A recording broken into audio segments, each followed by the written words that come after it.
Hello.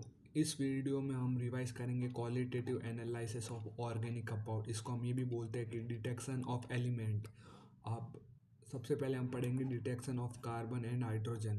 देखो, जब हम कार्बन की रिएक्शन करवाते हैं कॉपर ऑक्साइड के साथ हीट करेंगे तो जो हमें प्रोडक्ट मिलेंगे वो कॉपर और कार्बन डाइऑक्साइड मिलेगी। अब हमें कैसे पता चलेगा यहाँ पे कार्बन डाइऑक्साइड है, तो हम उसकी रिएक्शन करवा देंगे लाइम वाटर के साथ, तो वो टर्बिडिटी दे देगा, तो हमें पता चल जाएगा कि इसके अंदर कार्बन था।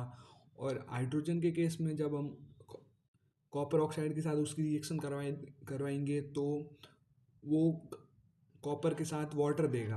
अब वो वाटर हम CuSO4 के साथ रिएक्ट कराएंगे, जो कि पहले CuSO4 का कलर वाइट होगा, जब हम इसकी वाटर के साथ रिएक्शन करवा देंगे तो ये ब्लू कलर दे देगा। तो इससे हमें पता चल जाएगा कि इस कंपाउंड के अंदर पहले हाइड्रोजन था। इसके बाद हम पढ़ेंगे डिटेक्शन ऑफ अदर कंपाउंड्स, जिसके अंदर हम पढ़ेंगे नाइट्रोजन का, सल्फर का, एलोजन का, फॉस्फोरस का। ये सब हम डिटेक्ट करते हैं लेजाइन टेस्ट से। इसमें क्या होता है, हम जो उसके अंदर एलिमेंट प्रेजेंट होता है उसको हम कोवैलेंट से आयनिक बनाते हैं। कैसे बनाते हैं, जो भी कंपाउंड होता है उसको हम फ्यूज़ करवाते हैं सोडियम मेटल के साथ। अब सोडियम मेटल के साथ जब हम फ्यूज़ करवाएंगे वो बनेगा फ्यूज़न मास एक्सट्रैक्ट। अब जब हम फ्यूजन मास एक्सट्रैक्ट को डिस्टिल्ड वाटर के साथ बॉईल करेंगे तब हमें जो मिलेगा वो मिलेगा सोडियम फ्यूजन एक्सट्रैक्ट।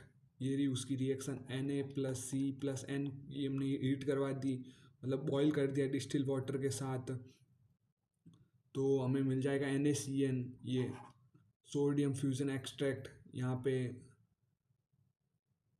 ये मतलब कार्बन और नाइट्रोजन, ये सल्फर, ये हेलोजन।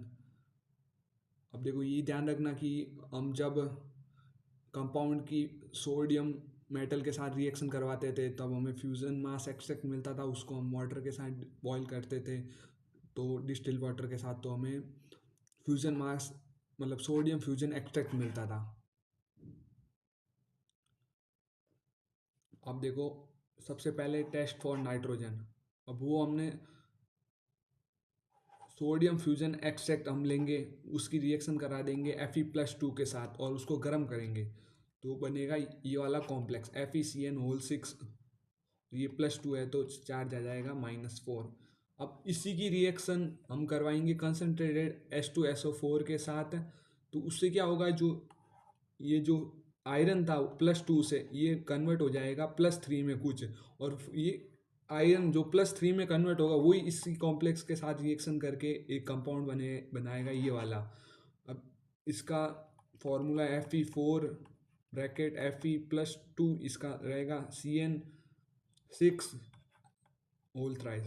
अब ये जो कलर देगा वो देगा ब्लू कलर का। अब जैसे ये ब्लू कलर मिलेगा, ये डिटेक्शन टेस्ट है नाइट्रोजन का, और इसी कंपाउंड के कलर को हम बोलते हैं पर्शियन ब्लू। इसके बाद सल्फर का टेस्ट। अब देखो, सल्फर का जो सोडियम फ्यूजन एक्सट्रैक्ट था सल्फर का, उसको उसका हमने रिएक्शन करवा दिया पोटेशियम एसीटेट के साथ, मतलब सॉरी लेड एसीटेट के साथ, तो हमें एक कंपाउंड मिलेगा PbS, जो होगा ब्लैक कलर का। जब ये ब्लैक कलर मिलेगा इससे हमें पता चल जाएगा कि ये सल्फर था। एक सल्फर का एक और टेस्ट होता है कि जब हम सल्फर का रिएक्शन करवाते हैं सोडियम नाइट्रोफोसाइड के साथ तो हमें मिलता है एक ये वाला कॉम्प्लेक्स, और अगर ये जब ये वॉयलेट कलर देगा इससे हमें पता चलेगा कि कंपाउंड के अंदर सल्फर था। और अगर उस कंपाउंड के अंदर नाइट्रोजन और सल्फर दोनों प्रेजेंट हो तो जब हम सोडियम फ्यूजन एक्सट्रैक्ट से बनेगा NaCN। अब वही सोडियम फ्यूजन एक्सट्रैक्ट हम Fe+3 के साथ रिएक्शन कराएंगे तो हमें ये कॉम्प्लेक्स बनेगा, और ये कलर जब ब्लड रेड शो करेगा तो हमें पता चलेगा कि उस कंपाउंड के अंदर नाइट्रोजन और सल्फर दोनों थे।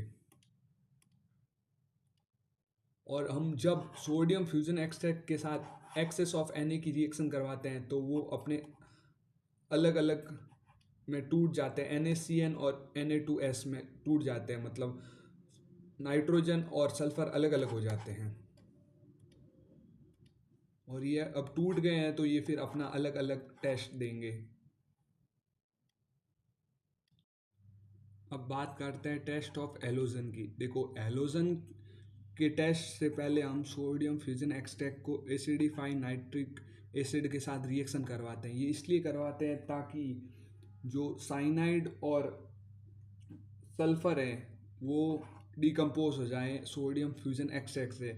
अगर ये रहेंगे तो फिर ये आगे AgNO3 के साथ जो टेस्ट करेंगे एलोजन उसमें इंटरफेयर करेंगे। तो इसके लिए हमें सबसे पहले एसिडिफाइड नाइट्रिक एसिड के साथ रिएक्शन करवा के साइनाइड और सल्फर को डिकम्पोज करना पड़ेगा। उसके लिए हम एसिडिफाइड नाइट्रिक एसिड के साथ रिएक्शन करते हैं।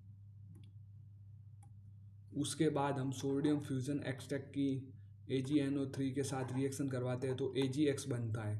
अब देखो, जो AgX बनेगा अगर वो वाइट प्रिसिपिटेट है और सॉल्यूबल है NH4OH में, अमोनियम हाइड्रोक्साइड में, तो इसका मतलब वो Cl है। अगर वो येलो प्रिसिपिटेट है और स्प्रिंगली सॉल्यूबल है NH4OH में, तो वो ब्रोमीन है। और अगर वो येलो प्रिसिपिटेट है और इनसॉल्यूबल है NH4OH में, तो वो आयोडीन होगा।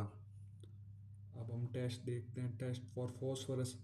देखो, हमने फॉस्फोरस का कंपाउंड लिया, उसकी रिएक्शन करवा दी हमने सोडियम पर ऑक्साइड के साथ, तो हमें मिल गया सोडियम फोस्फेट। अब सोडियम फोस्फेट की हमने रिएक्शन करवा दी नाइट्रिक एसिड के साथ, तो हमें मिल गया H3PO4। फिर हमने H3PO4 की रिएक्शन करवा दी अमोनियम मॉलिबडेट के साथ में, तो हमें मिलेगा अमोनियम फॉस्फोमॉलिबडेट। और ये येलो कलर का होता है और प्रिसिपिटेट बनाता है। तो इससे हमें पता चलेगा कि उस कंपाउंड के अंदर फॉस्फोरस था।